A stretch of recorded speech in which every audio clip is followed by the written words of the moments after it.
Hello, friends, and welcome back to Malicious Compliance Stories. Let's dive into a story about a veteran employee who faced a new manager's tough stance on overtime. But before we begin, best way to support our channel is to leave comments, like, and subscribe with the turned-on bell so you don't miss the new video every single day. Here we go. No overtime? No problem. Been working at this job for some years when I got a new manager. A month or so into her working there, she came into my office and told me I wasn't allowed to work overtime anymore, and if I have any issues, we can discuss it. The way she said it sounded like she was expecting this to really hurt me. I sent an email to confirm the conversation we had, and her response basically said, correct. No more time theft. I didn't really like that accusation. I usually stayed a little late, by 30 minutes at most, to finish up projects. A lot of projects come in last minute, and other managers were thankful for my help. So I quit staying to finish projects and wouldn't start a new one if there wasn't enough time.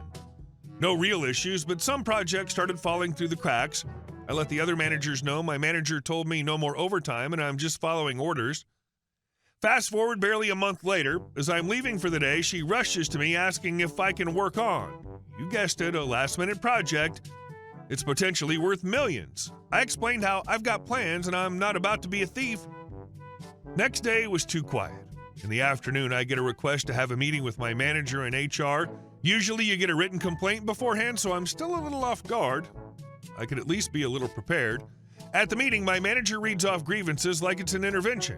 She frames it like I have antisocial behavioral issues, insubordinate, and don't go the extra mile. If you let her keep going, I wouldn't be surprised if I was somehow to blame for the company not reaching its goals. When she finally finished, she had to have started writing that the night before and into the next day. I asked if it's okay if I had my say. I pointed out a lot was just her opinion, and I'm overall well-liked. I always do exactly what she says.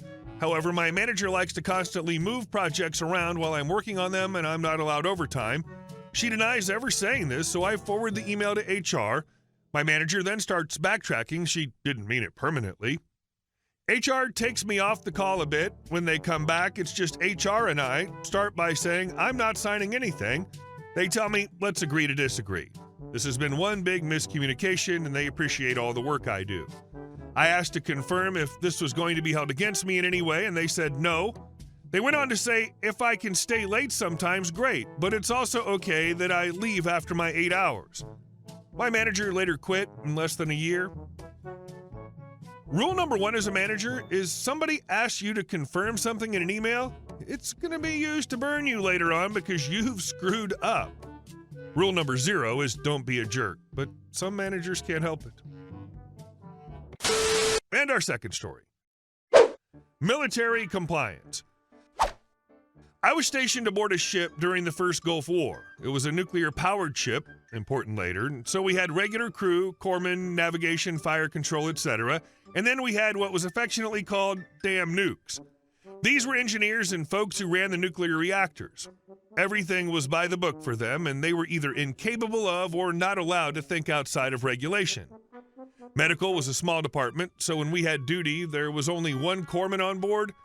At 1900, 7 p.m., we had to report for duty head muster, where we had to report that our department was all secure to the duty officer of the day. So after one of these musters, the commander who was in charge that day called me to his stateroom. He didn't like me anyway, so I figured he was just trying to make my life miserable for a while. He was a damn nuke.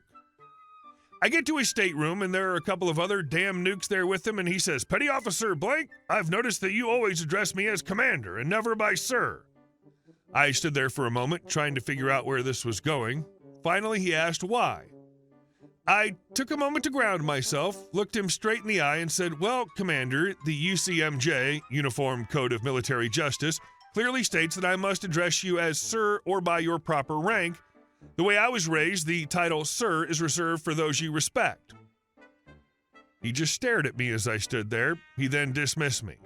As I walked out the door, I said over my shoulder, have a wonderful evening, Commander. When operating a contained nuclear explosion device, nuclear reactor, being by the book and incapable of or not thinking outside of safety regulations, a good thing. As far as I know, U.S. Navy's never had a reactor accident. And our next story. Cheaper to pay with cash? Fine, have it your way. I usually pay with things using my credit card. I find that it's way more convenient than carrying cash. This one restaurant that I go to has recently started a policy that I don't like. I'm constantly reminded of this policy by one snooty cashier. Every time she rings you up, she says the total, and then she makes a big production of seeing the credit card, hits another button, and then says a higher total. She then smiles and says, just a reminder, it's cheaper to pay with cash. Today I put this to the test. When she did her little head bob of recognition at my credit card, I put it away and said, actually, I'm paying cash today. I pulled out nearly 60 quarters from my pocket and set them on the counter. She looked like someone had just thrown up all over her. That fake cheeriness she typically has when touting the policy evaporated. I turned to the folks behind me, smiled sweetly, and said, sorry, it's cheaper to pay with cash. And the seconds turned into minutes. I just kept repeating, sorry, folks. They get charged a fee to use credit cards. It's cheaper with cash. It's not about money for me. It's about the principle of it. Cards are easier, cleaner, and more convenient, as the cashier found out in a very visceral way as she counted the quarters. Honestly, the whole thing reminded me of those old commercials that compelled me to get the credit card in the first place. Price of a meal with cash, $14.30. Price of a meal with card, $14.87. The look on that snooty bee's face, priceless. When one gets paid by the hour, it doesn't matter how many people help you, 1 or 100, it's all the same. Then again, counting cash is a dying art. And our last story. HOA will punish you. When I was still a child, my father worked as a miner. It was a tough job, but he always said he did it for our family so that one day we could live in a better house than the one we rented in the old part of town. Unfortunately, the mining work took its toll. He developed a severe lung disease and eventually passed away, leaving me a significant inheritance. My father always dreamed of a big house with a spacious piece of land where we could have a garden and a pool. His dream became mine, so when I received the money, the first thing I did was buy a large plot of land in a quiet suburb. It was the late 90s and the area was just beginning to develop. I hired good builders and soon I built a house that perfectly matched my father's dream. I loved my new life. The house was spacious, the land was huge, and most importantly, the place was mine. Only mine. My fortress, as my father liked to say.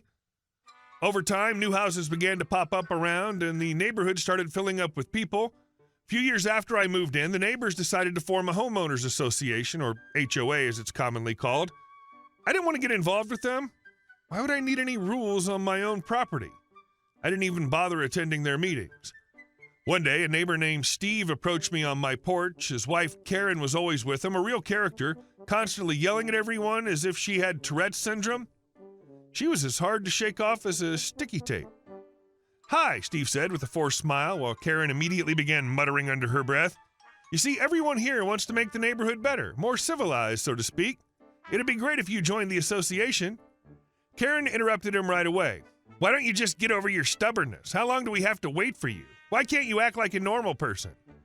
I looked at them and calmly replied, Steve, Karen, I understand your intentions, but I don't need any rules on my property.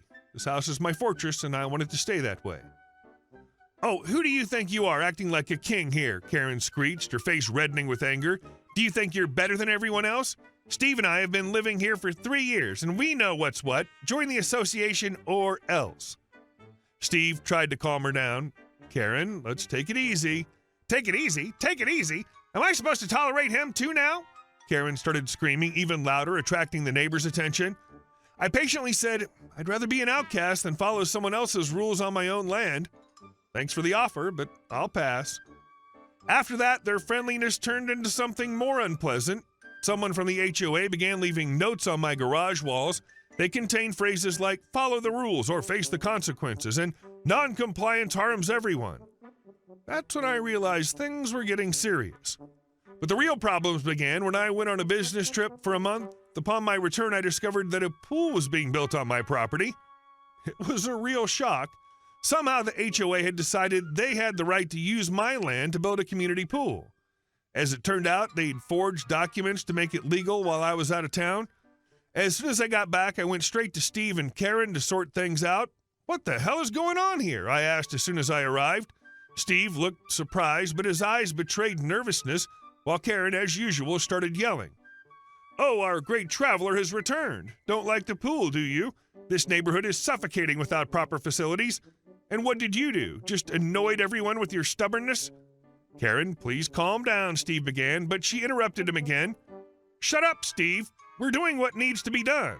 This neighborhood will look as it should." I looked at both of them and said, "This is my property, and I didn't give permission for any construction. Forged documents are a crime. We're going to court." Steve started mumbling, "Well, the documents, we got permission." "Forged documents?" I interrupted him again. "You think I wouldn't find out? We're going to court, Steve, and I promise you'll pay for this." Karen exploded. "Who do you think you are, threatening us? We're doing everything for the good of the neighborhood, and you're just ruining everything." "No, Karen," I said coldly, "this misunderstanding will end in court." Karen seemingly couldn't handle it and threw a huge bottle of soda at me, which fell short and landed near my feet. I said, "Well, now it's mine." Karen huffed and turned away. There was a bit of a pause after that. Steve and Karen, of course, tried to fight back. They filed a countersuit claiming their actions were in the community's interest and that the pool construction had been agreed upon by all the residents, but the judge quickly saw through their lies. At the first hearing, the judge listened carefully to both sides. My lawyer presented evidence that the documents used to start the construction were forged. We provided testimonies from neighbors who confirmed that no one outside of the HOA had given permission for the pool. Steve and Karen sat in the courtroom, radiating a mix of anger and embarrassment. The judge, a stern middle-aged man, looked up at Steve and Karen. "Do you understand that illegal use of someone else's property and forging documents are serious crimes?" Karen couldn't hold back and started yelling right in the courtroom. "What do you know? This man is just a stubborn jerk who doesn't let us live a normal life. We're doing everything for our neighborhood, and he's just in the way." The judge frowned and banged his gavel. "Ma'am, one more outburst and I'll have you removed from the courtroom." Steve tried to calm her down, but Karen only raised her voice. "I don't care about your court. We're the only ones who care about how our neighborhood looks." I just sighed, watching their tantrum. My lawyer calmly continued his speech, pointing out all the legal violations committed by the HOA. When it came to the forged documents, the judge once again looked at Steve and Karen. "It's clear that you overstepped your authority and forged documents. For this, you not only face the dissolution of the association, but also personal fines. Do you understand the consequences?" Steve tried to say something, but Karen interrupted him again. "To hell with all of you! This court is a joke. We didn't do anything illegal." The judge, clearly tired of their antics, calmly said, "I rule in favor of the plaintiff. The HOA is to be dissolved immediately, all assets returned to the residents' accounts, and Mr. Steve and Mrs. Karen are to pay the plaintiff compensation for the damages caused. Furthermore, you both will receive orders prohibiting any disturbance of your neighbor's peace in the future. Violation of this order will result in criminal charges." When the judge delivered the verdict, Karen exploded one last time, but she was quickly escorted out of the courtroom. Steve sat slumped, clearly realizing it was all over. At the trial, one of the neighbors who had previously avoided conflicts approached me.